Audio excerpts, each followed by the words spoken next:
Hello friends, good evening. केम छो बधा दर्शक मित्रों? मजामां छो ने आज आपणे छे बिरला कंपनी એટલે નિરમા કંપનીની સામે અને આપણે જોવા જવાના છે આરજેટી કોલેજ એટલે કહેવાય છે કે જે મહારાજા નટવરસિંહ બાપુ હતા એમનું આ એક રાજમહેલ હતું ને એ કોલેજમાં એની દાનમાં આપેલ છે।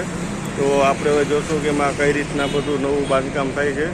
તો હું તમને અંદરથી બતાવી, તમને દેખાય છે બાંધકામ થાય છે। આપણે અંદર જઈને જોઈએ કઈ રીતના એનું બાંધકામ થાય છે અને હું એમાં વિશેષતા નવું બનાવે છે।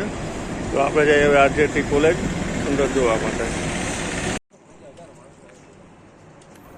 તો આપણે આવી ગયા છે રાજમહેલના ગેટ પાસે, જે આરજેટી કોલેજમાં તબદીલ થઈ ગયું છે અને આખું આ મોરાનું કામ છે। અહીંયા એની ઘડિયાળ છે, જે પુરાણી ઘડિયાળ હતી ને આજે એ નવેસરથી બધું બાંધકામ થાય છે। એક્ઝેક્ટ નિરમા કંપનીની સામે એમનો ગેટ છે।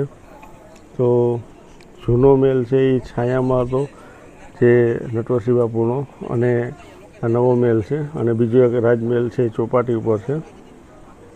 તો તમે જોઈ શકો કે સરસ મજાનું કોતરણી કામ ચાલુ છે અને પાછળનો ભાગ જે તમને દેખાય થઈ ગયો છે અને આ બધા કામ થઈ ગયા છે નકશીના।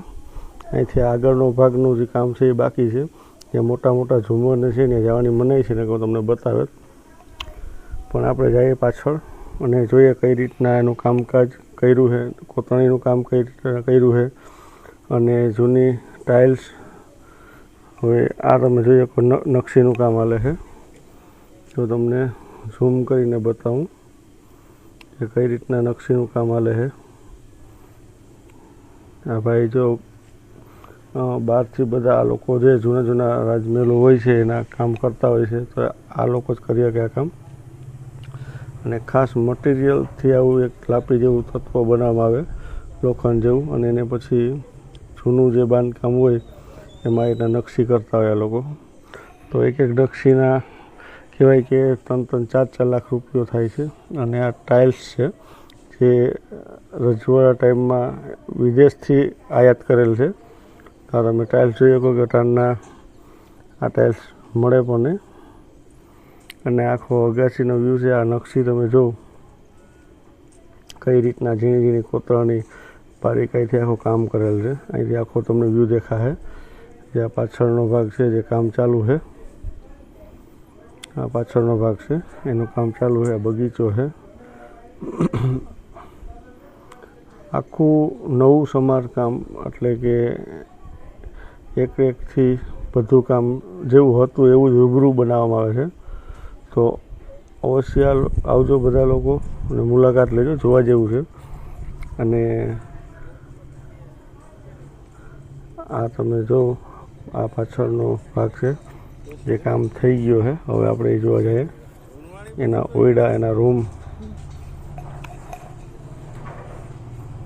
આ ટાઇલ્સની મેં તમને વાત કરી, ટાઇલ્સ છે, આ ઉપર ઝુમર છે, આ એના ઓરડા છે મોટા મોટા, જે એક એક રાજાના કહેવાય કે પરિવાર માટે બધા માટેના ઓરડા છે।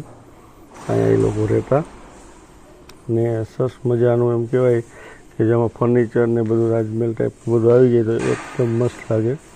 અને અહીં ખૂણામાં એક બાલ્કની જેવું છે જે રવેશ છે, અને આ એક તિજોરી જૂની આપણે જોવા મળી, તો આપણે ટ્રાય કરીએ ખોલવાની, તો ખુલે નહીં કેમ કે રાજાશાહીની તિજોરી છે તો ખોલવી બહુ કઠણ છે, પણ એમાં કંઈ હોય નહીં, જૂનું છે બધું। તો આ વિડીયો કેવો લાગ્યો લાઈક કરજો, શેર કરજો, સબસ્ક્રાઈબ કરજો, અને મારા યુટ્યુબ ચેનલમાં જો નવા હોય તો સબસ્ક્રાઈબ કરજો અને લોકોને શેર કરજો।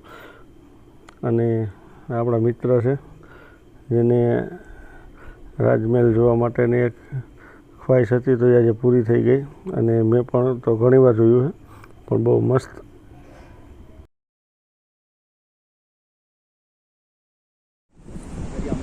ગુડ મોર્નિંગ દર્શક મિત્રો, આપણે ત્યાં છે પોરબંદર દીવાદાંડી, અને આ તમે જોઈ શકો કે દીવાદાંડી, અને અહીંયા તમે 10 રૂપિયા એક નજીવી ટિકિટ લઈ અને અહીંયા તમે એક નિરીક્ષણ કરી શકો, જોઈ શકો, અને લાઇટ હાઉસનો આખો આનંદ માણી શકો।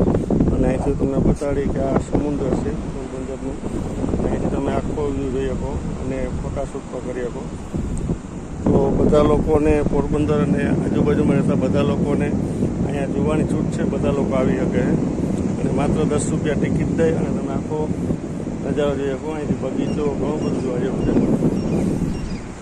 તો તમે બધા તમારા ફેમિલી હારે આવી શકો, મહેમાનને પણ લઈને આવી શકો અને આખો બગીચો હતો. તો તમે અહીંથી જોઈ શકો એનો બગીચો છે અને અહીંયા કોસ્ટગાર્ડની આખી કોલોની છે અને સામે આપણી બિરલા કંપની છે. તો પોરબંદર અવશ્ય ચૂકતા નહીં.